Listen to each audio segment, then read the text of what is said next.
Hello again, fellow Mystery Files. Today I am reviewing Ngaio Marsh's then somewhat controversial novel, Swing Brother Swing, also called A Wreath for Rivera, which celebrates its 75th anniversary this year. And we don't typically think of this book as controversial today, but at the time it was somewhat. And maybe controversial isn't the right word. It was not well received because it was set in 1949 London and very much does not feel like 1949 London. This is very little post-war setting in this book, and almost none of it, in terms of world building. This novel is very upbeat and jazzy in a way London wasn't at the time, and I'll get more into that later. And to be honest, it doesn't really bother me like all that much in 2024, though I understand why it would upset people at the time of publication.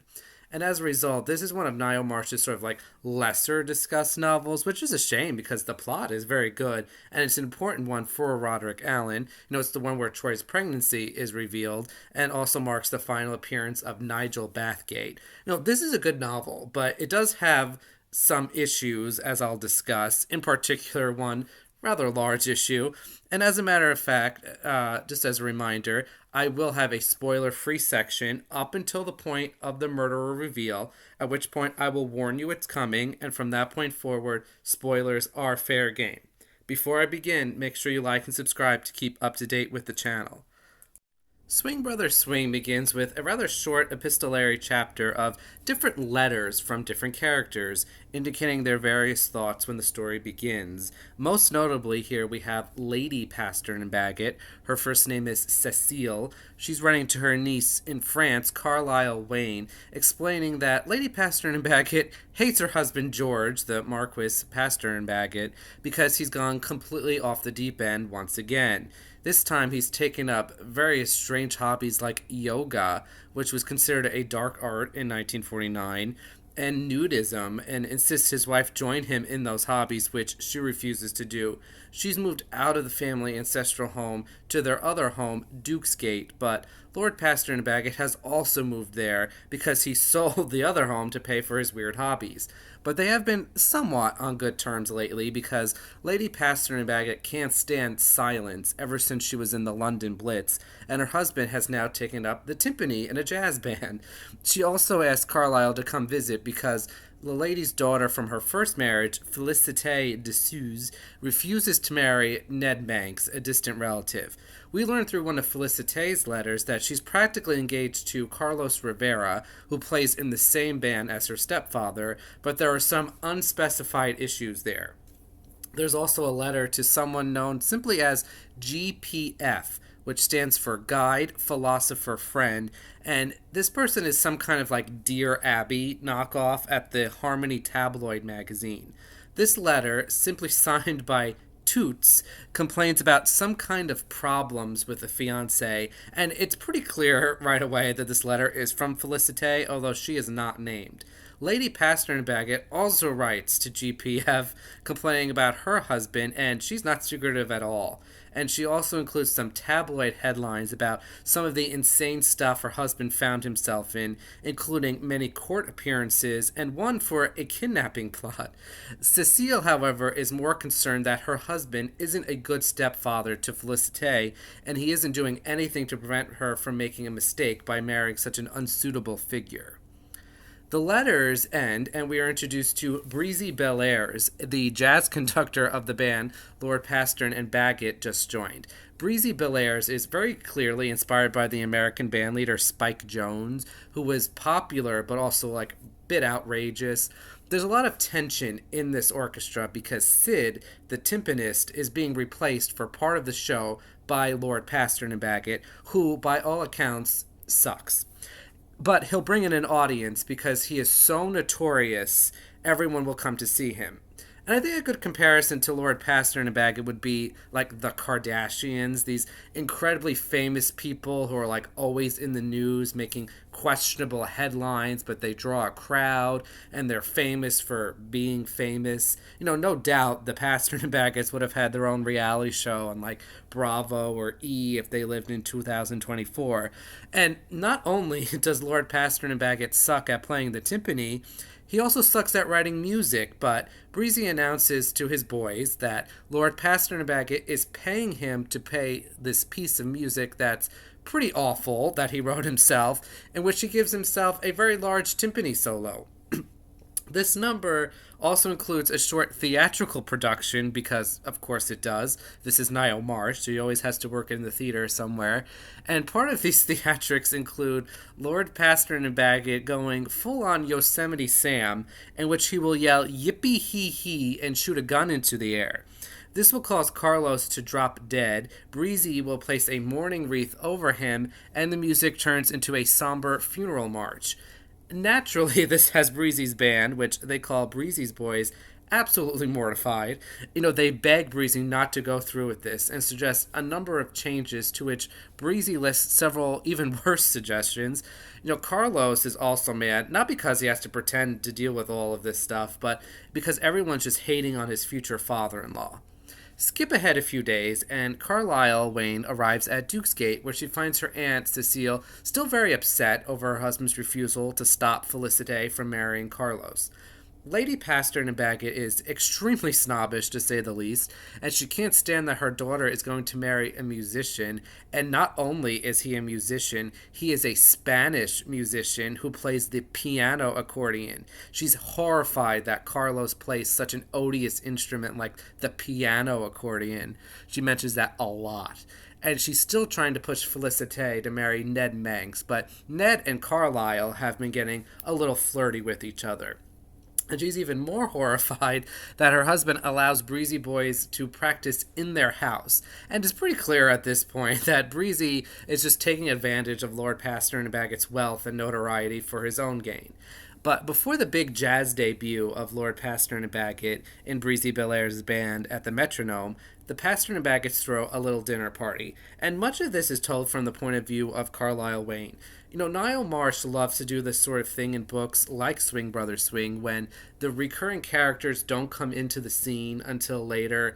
The book is third-person narration, but we are privy to the internal thoughts of Carlile Wayne, who serves as both an insider and an outsider. She is a relative to these people and has the inside knowledge, but she's been away from them for 3 years, so she possesses an outsider's perspective as well. I think Roberta Gray from Survey of Lampreys is a much better and more memorable version of this character, but Carlile is fine as well. Carlile is sort of like checked out of the whole thing because she realizes that she's been used. Her aunt only invited her to play referee with Felicity and Carlos, and hopes Carlos will make a pass at her in front of Felicity, which does happen. And Lord Pasternack Bagot continues to make really absurd demands to Breezy Belairs, including replacing Sid on the timpani permanently, blackmailing Breezy into doing this, and basically taking over the whole show. He has all these really stupid ideas about, like, having giant umbrellas, and he wears this huge sombrero that's ridiculous. He also makes the blank bullets for his gun to use during the show.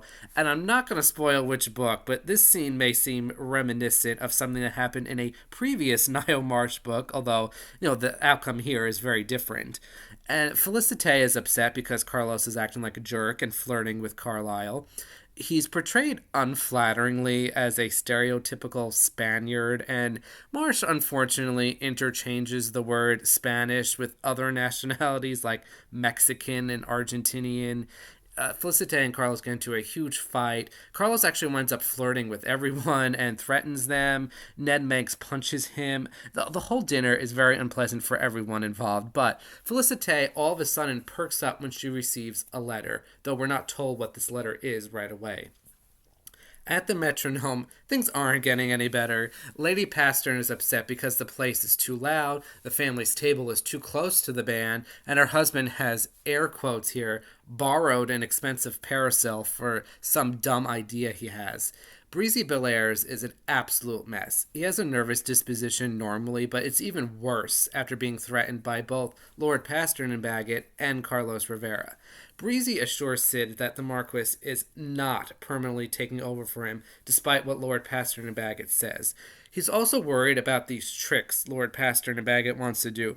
He's specifically worried about the blank bullets he was making because the Lord Pastor and Bagot is absolutely the kind of person who would accidentally mix them up with real bullets or simply use real bullets in the gun on purpose. Carlile, who had warmed up to her uncle's jazz music a little bit, hates the performance. Breezy Belair takes popular songs and rehashes them in his own style, which she finds insufferable, and she finds the whole theatrical show just really stupid. The show gets underway, and Breezy's boys begin playing Lord Paston and Bagot's song called Hot Guy, Hot Gunner, which, as you can imagine, is really terrible. Everyone hates it. The audience experiences like secondhand embarrassment and cringe. Lord Paston and Bagot is completely deranged on the drums. The way Marsh described him reminded me a lot of Ray Gunn, that Australian breakdancer from the Olympics. I was reading this book during the Olympics, and so that was fresh on my mind. They do their whole theatrical routine. Lord Paston and Bagot shoots at Rivera, and he pretends to fall. He shoots at the other band members, and they fall. He hands his gun over to Breezy Belair's, but there are no blanks left in the gun, so he just goes on this incredibly long drum solo, which is basically just him banging drums like Animal from the Muppets.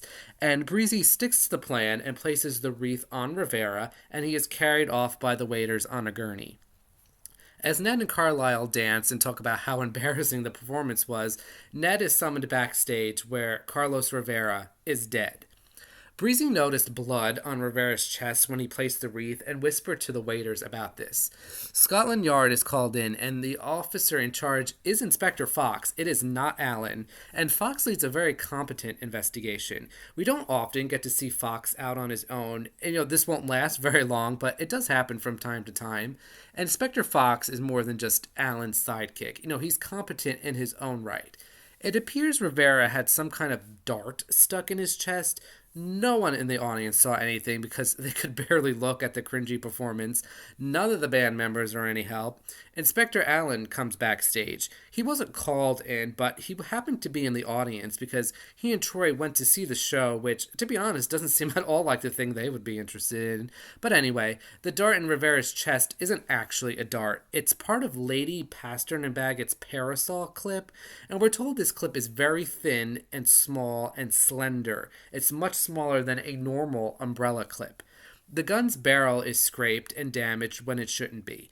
Obviously, the working theory here initially is that Lord Paston and Bagot inserted the clip into the gun and shot it at Rivera, and he does absolutely nothing to clear his name. He is constantly incriminating himself by being adult.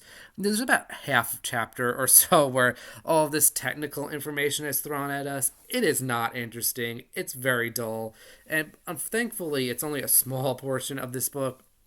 I'm just summing it up as quickly as I can. Several people can confirm the gun was in perfect condition before the performance. Everybody had access to the gun and could have tampered with it, including the family, because Lord Paston and Bagot was extremely careless where he left this gun, so anybody could have grabbed it. Breezy Belair's odd behavior and nervousness is because he's a drug addict. And it does seem like Lord Paston and Bagot is the prime suspect because he had the most opportunity and he's not doing anything to help his case. He was largely calling the shots by changing the routine around, and he brought that specific umbrella to the metronome. There's a lot of suspicion on him. A waiter in Allen caught Felicity reaching under the sombrero for the gun, but Allen claims she couldn't have put the dart in because it would have taken too long. Sid Skelton, that's the timpani player who got kicked out for Lord Paston and Bagot, tells Allen Carlos was supplying Breezy with drugs. There was a cork on the stage floor that smells of gun oil, which seems to imply the gun was plugged with a cork at some time. And if this sounds like I'm going quickly through this section, it is because I am. Ngaio Marsh has what I would consider an unfair criticism of her works, that they sag in the middle. I disagree that is a characteristic of her work, but it is a characteristic of this specific book. There's a lot of repeating things and not really learning anything new and rehashing the dinner party. There's some fun banter in this section immediately after the murder, but this is very clearly the weakest part of the book. Allen finally dismisses the family to go home, but Carlile Wayne manages to sneak back to the metronome to search for that letter of Felicity's that she lost. However, Allen has already found the letter, and it's from GPF. It sounds very much like a love letter, with GPF saying that he will be at the metronome that night and wearing a white carnation. Ned Manx wore a white carnation, but Carlile refuses to listen because she can't bear the thought that Ned, of all people, would be GPF, or that he has something going on with Felicity. Alan and Fox search Duke's Gate, where we learn mostly nothing new. This is, again, another section here of repetition, with Alan learning things we already know. This section is better and less loggy than the rest of it because we have a lot of fun moments here where we see things like Fox interacting with the servants. Inspector Fox, while not of the serving class, is definitely working class, and he has just the right knack for dealing with them, and we never really saw this skill before until this book. But Alan confronts Lord Pastor and Bagot over the identity of GPF and pushes him to reveal that he knew all along it was Ned Manx.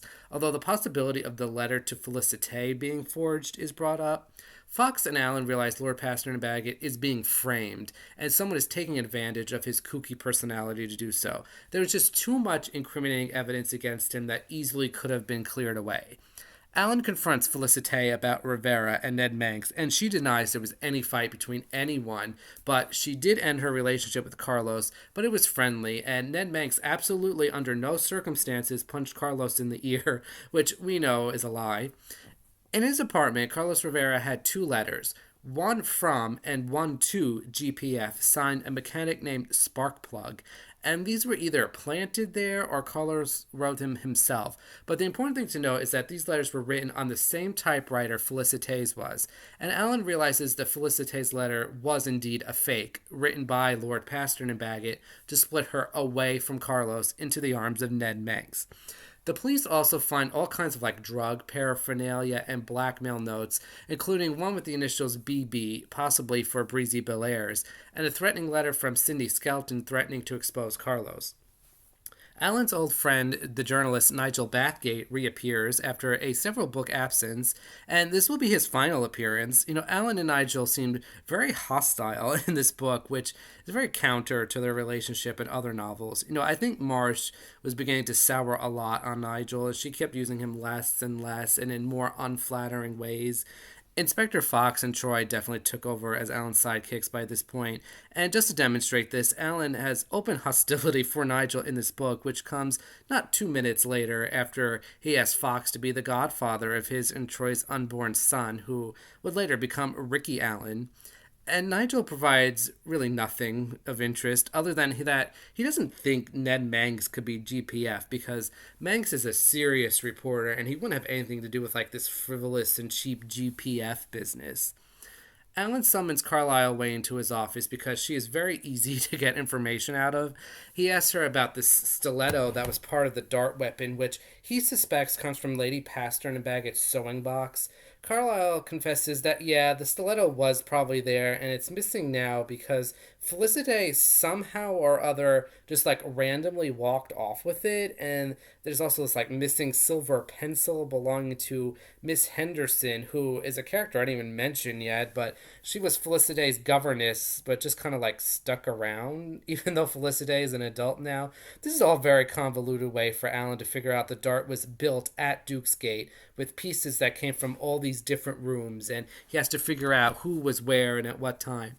Carlile also confirms to Alan the big sort of twist here that the gun retrieved from the crime scene isn't the same gun Lord Pastor and Bagot used during the performance, because that one had her father's initials carved into it, and this one does not. Someone switched the pistols, and that makes things a lot easier.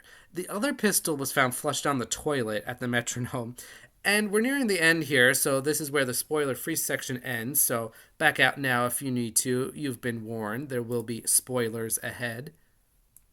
The ending, thankfully, picks up again, and it's extremely clever. This book ends and begins very strongly. Alan Fox and Nigel stake out GPF's office at the Harmony magazine. It appears they're going to confront Ned Manx. However, while Manx is in the office, so is Lord Pastor and Bagot, who is the real GPF. As part of his wild and crazy behavior, Lord Pastor and Bagot purchased the Harmony magazine to counter all the bad press who covered his many antics, and he installed himself as GPF, working from home and using Ned Manx to cover his tracks. He did not want to be exposed as GPF because it would be humiliating for him and likely bankrupt Harmony if people found out. He used the profits from Harmony to fund his other bizarre hobbies like the jazz band. However, because Lord Pastern and Bagot is a mess, he accidentally mixed up draft letters he wrote as GPF with the drafts of his sheet music, and Carlos Rivera found out. Rivera started blackmailing Lord Pastern and Bagot not by demanding money, but by demanding Felicity's hand in marriage. This is why the Marquis was nonchalant when his wife asked him to do something about Carlos. He was not actually supportive of the couple. However, when Felicity wrote to GPF, Lord Pastern and Bagot recognized it was from her and came up with this ploy to get his stepdaughter away from Carlos.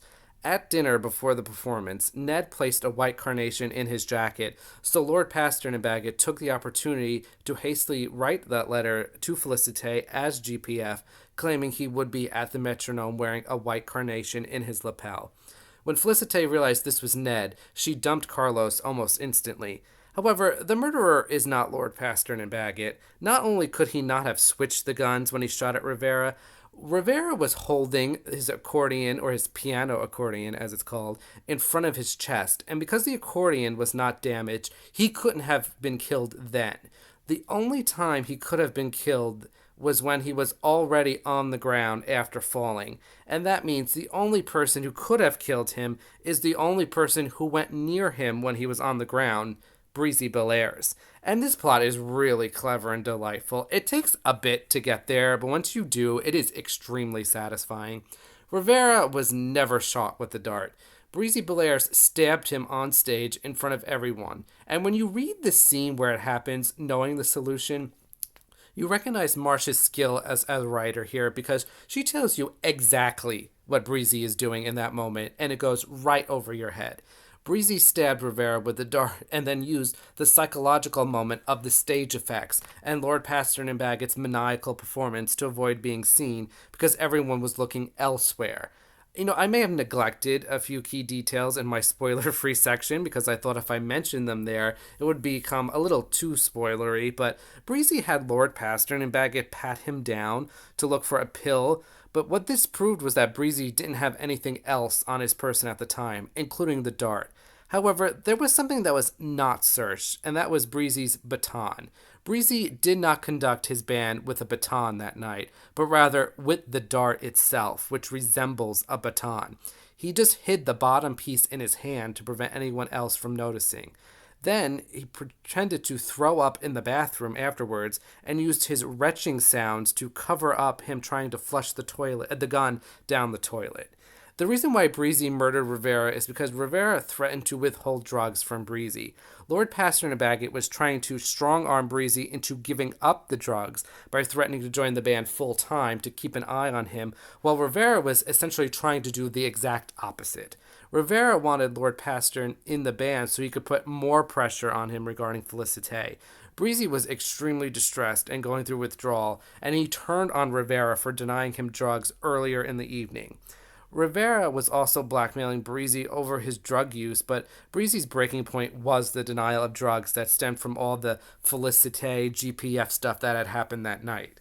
The ride here was very convoluted, but it does pay off. Unfortunately, Allen and Fox don't believe they can get a conviction against Breezy, but they can arrest him for the drug crimes. And when they go to do so, a still very distraught and withdrawn Breezy screams in dismay that he killed Rivera. Ned Manx is going to see Carlile Wayne and confess his love for her because he's not at all interested in Felicity, who, again, is left without beau here, but, again, it's implied that she'll find another one pretty soon. And that's the end. I really enjoy this book. It may not seem that way because I do have a lot more criticism than praise for Swing Brothers Swing, and the criticism might seem a lot more important than the pieces of praise I have, but I truly am mostly positive on this book. I think the murder plot is just so extraordinarily clever, and the way Marsh writes the passages in which Breezy Belair plots his murder and builds the darts, and the way, of the performance, it's just so well written. She tells you exactly what is happening, and you don't even know anything is happening. It's brilliant. She's totally playing fair.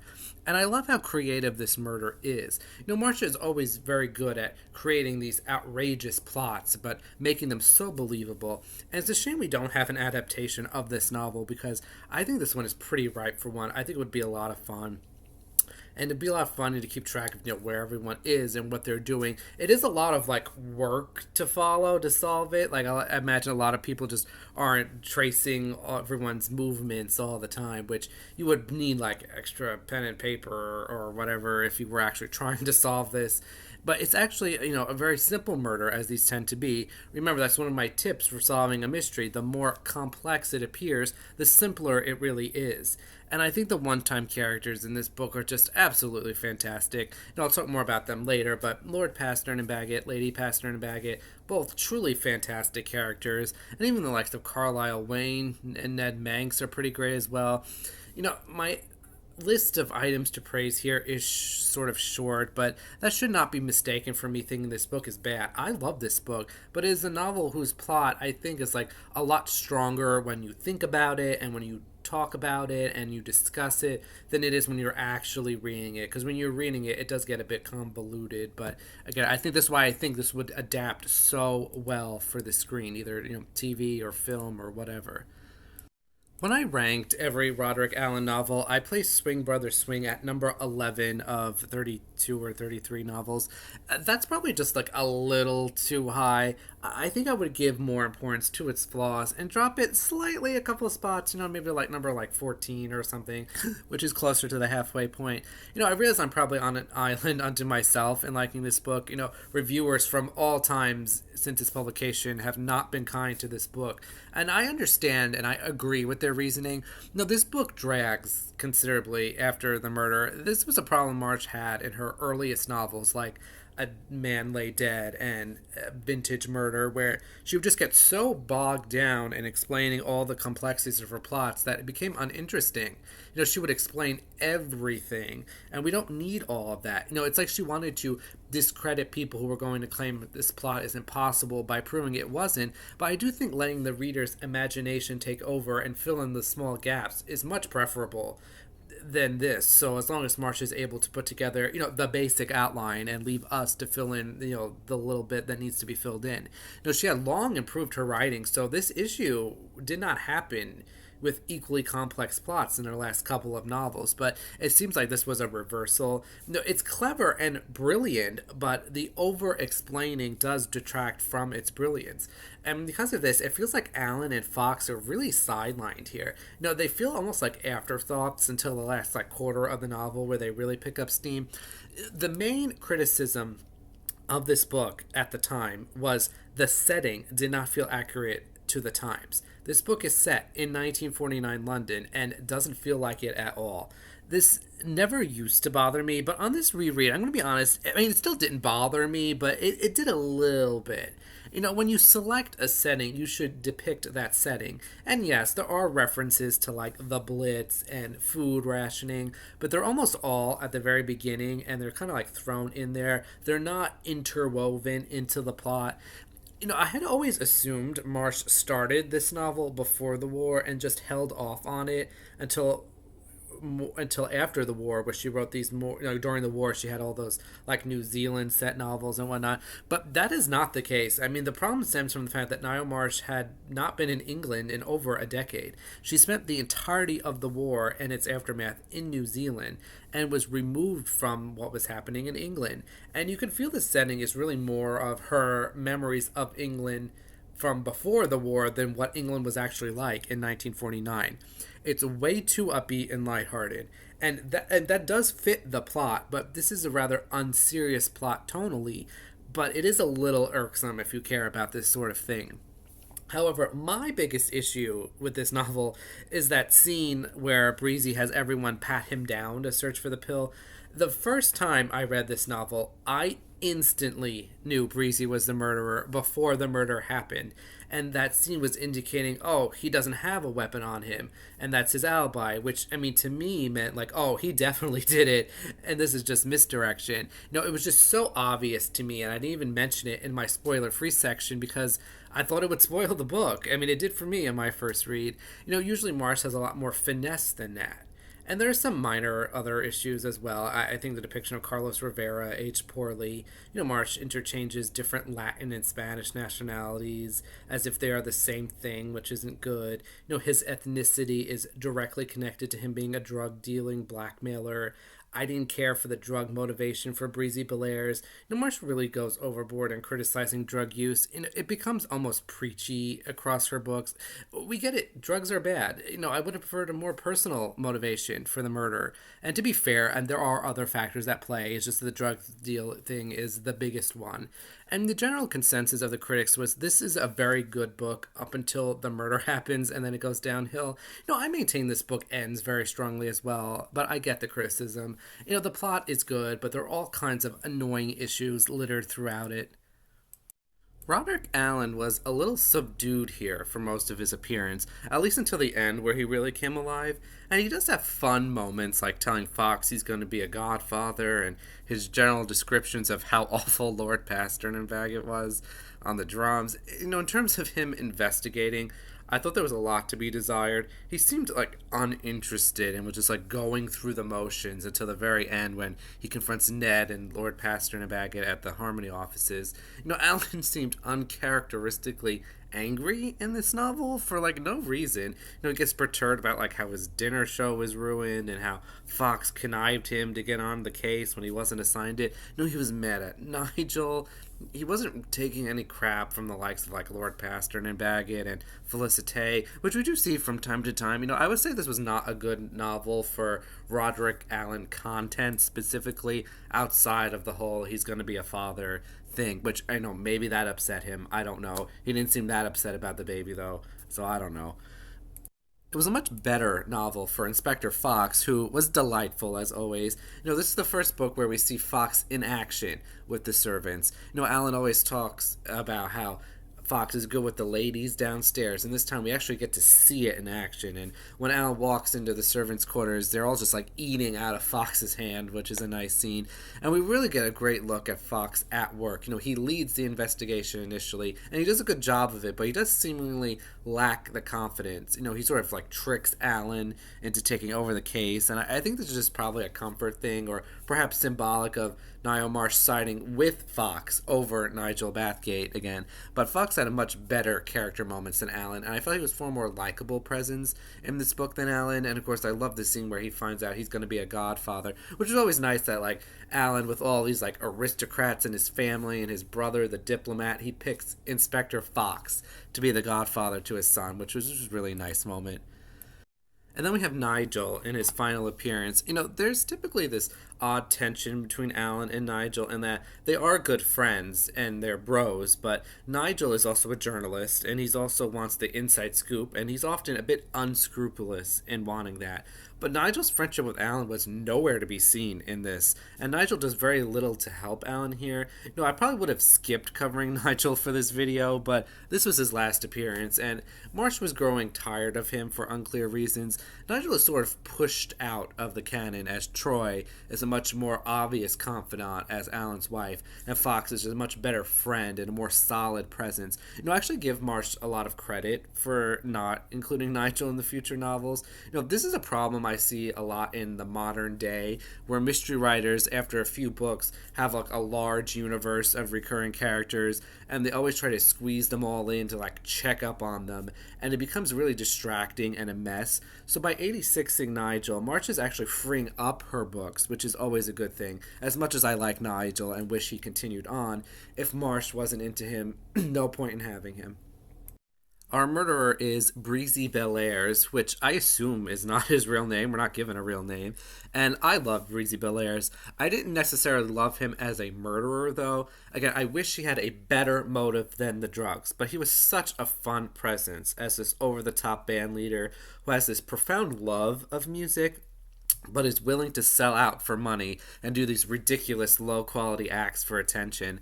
And like I said, he was very Spike Jonze influenced.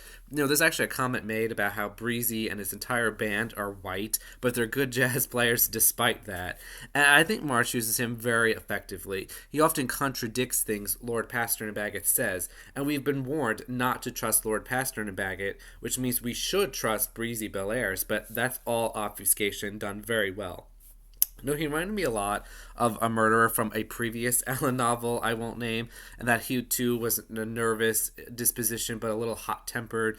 And this seems to be a bit of a type for Marsh here, but overall, I did really love Breezy Belair's. He brought a lot of fun to the book, and he was a satisfying murderer from a character and plot perspective, but again, the motive didn't quite do it for me.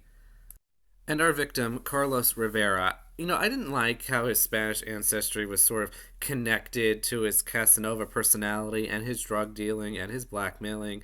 We would have had a much more effective character for me if that point wasn't made. He still could have been Spanish, but it was because he was Spanish. He was made all of these unpleasant things. The connection is directly stated by a few characters, but I thought he was a very effective victim otherwise. The jerk victim everyone wants to murder. We didn't feel any sympathy for him as readers. I didn't feel like at some points his unpleasant actions were left a little vague. We're not really given any real detail as to like why we should hate him initially. We're just sort of told we should not like Carlos, via like Lady Pastern's letters, but there's no like real reason given, at least right away.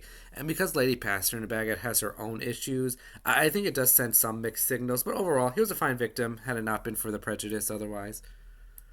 Moving on to our regular characters, George, Lord Pastern and Bagot, is one of my favorite one-time characters from Ngaio Marsh. I think there are two very valid interpretations of this character. The obvious one is the one Marsh uses very often, as sort of like the aristocratic dolt who has no idea what's going on in the world of average people. He lives in his own world. Marsh very often mocks the upper classes as this sort, the emperor has no clothes type, and she often mocks the rich and aristocratic as out of touch and dumb. And that is one way to look at Lord Pastern and Bagot. The other way is much more sympathetically. I think this might be the way readers today look at him. We would not consider, yoga and playing in a jazz band as embarrassing and disgraceful today. And as the novel progresses, Lady Pastern and Bagot gets worse and worse, and Carlile realizes her uncle just wants to have fun. And he is redeemed. He's a good stepfather to Felicity because he does try to get her away from Carlos. He comes out of the novel as a much more sympathetic figure than he came into it, and tries to get Breezy to give up the drugs. He shares Ngaio Marsh's views against the death penalty. This would be a subject much more prominent in later Allen novels, but Ngaio Marsh hated the death penalty, and later on, Alan and Troy are increasingly vocal against it. But Lord Pastern and Bagot was so much fun. He really made the book for me. His over-the-top personality was just such a delight to read, and his uncaring nature was a bit of relief as well. He brushes off things like food rationing at one point, and his antics were just ridiculous. At one point we learned his wife had him arrested for kidnapping Carlile when she was a baby because he brought her to a yoga camp for children, and she caught him bending her knees and her legs and all of this, which was just really funny. And his identity as GPF was extremely foretold, yet very easy to miss.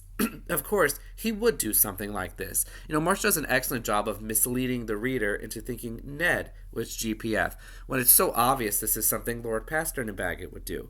I enjoyed his obstruction of the police investigation. He willingly incriminates himself because he doesn't want the murderer to be hanged, although I suspect this could also have just been a cover because he wanted Carlos's murder to get away with it because he hated Carlos. But Lord Pastern and Bagot was such a fun, layered character, one of my favorites from Ngaio Marsh.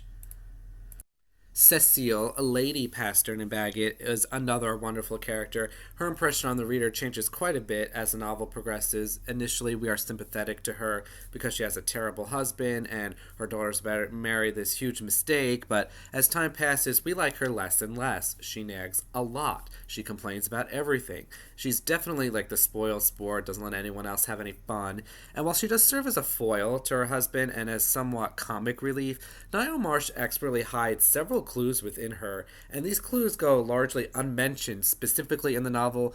For example, her constant complaints about Carlos playing the piano accordion is supposed to remind you that one plays the accordion by holding it to one's chest, meaning Carlos couldn't have been shot while standing up. She's constantly being proved wrong about things and becomes something of an unreliable messenger to the point where we can assume the opposite of what she says is true. And I think a lot of her negative deception is because she's French, and this is a British-based novel. She gets dunked on quite a bit. It's not brought up after the reveal that her husband is GPF, but she claims to know all about her husband, and she knows everything he does and what he's going to do, and yet she doesn't know that he's GPF. And she actually writes to GPF under her real name, complaining about him. The irony there. I found her to be a very good, manipulative, but unaware character. Another excellent one from Ngaio Marsh. Felicity D is a stereotypical, like the young, ditzy woman we see, not just from Ngaio Marsh, but from mystery novelists of this era. Not much upstairs, but she does possess like an admirable strength to her. As a young woman, Felicity is still gaining her legs in the world and goes from one thing to another. We're told she's dated a lot of men, but it's not presented in a negative light. It's presented as she doesn't know what she wants and what to look for. I wish she was better utilized in the murder plot of the story. She was only sort of like tangentially related to it and something like a red herring. I think she had her fun moments. She wasn't a bad character, but one I just wish was used a lot more than what she was. Ned Manx was a very interesting character. He gets set up pretty early as GPF, and it's almost so matter of fact that the reader forgets it wasn't actually confirmed to us he is GPF. We're told constantly that Ned Manx is a very serious journalist and a very serious person and can't be GPF, but we sort of ignore this, and it's because Ned as a character is not a serious person from what we see of him. People say he is, but he gets very emotional at times. He's flirtatiously in love with Carlile, and he's very protective as a guardian of sorts to Felicity. He punches Carlos Rivera. I liked Ned. I thought he provided a lot of good insight into the situation and the characters, while also having his own fun personality. These characters could sometimes be a bit on the dull side, but I did not find that to be the case with Ned Manx. Carlile Wayne was a tough character for me to assess because I think she's a very good character, but Marsh writes a lot of characters like her, and I just find those characters to be better and more memorable. I previously mentioned Roberta Gray from Sir Phayab Lampreys as the best version of this character. I think like Martin Tarn from Opening Night is another. I think Carlile has a problem standing out within her archetype as amongst the other characters in this book as well, who are also very dynamic and interesting. But I still think Carlile is a good character.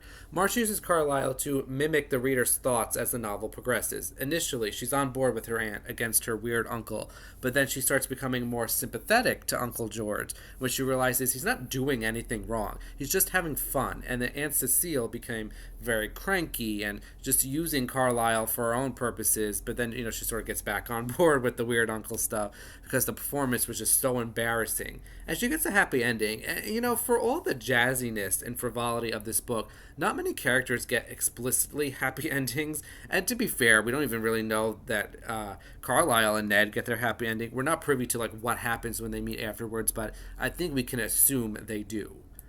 And the final character to talk about is Sid Skelton, the replaced timpanist.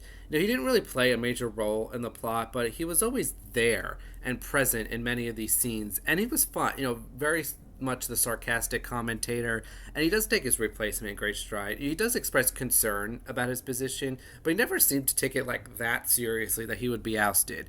And we don't get a resolution for him, but, with Breezy Belair in jail for murder, one can assume Sid will find employment elsewhere. We are told that he is a very good and an expert timpanist.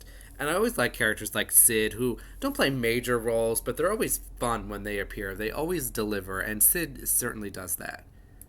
And that is it for this video. Let me know what you think of Swing Brothers Swing in the comments. I suspect I enjoyed this book much more than most people do, and that's fine. We won't agree on everything. Where's the fun in that?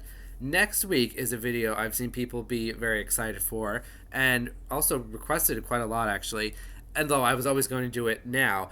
This September marks the 40th anniversary of the premiere of Murder, She Wrote, which is a show I'm sure a lot of you have seen and love, so I thought it would be appropriate to give my review of this classic mystery show. I will discuss the TV series and the book series, which, oh boy, might not be the nicest review out there. I love the TV show, not a fan of the book series at all, but, at this point, I'm 40, 50 plus books into it, so I just keep reading them, even though I really don't like them, but more on that next week. Until next time, Mystery Files.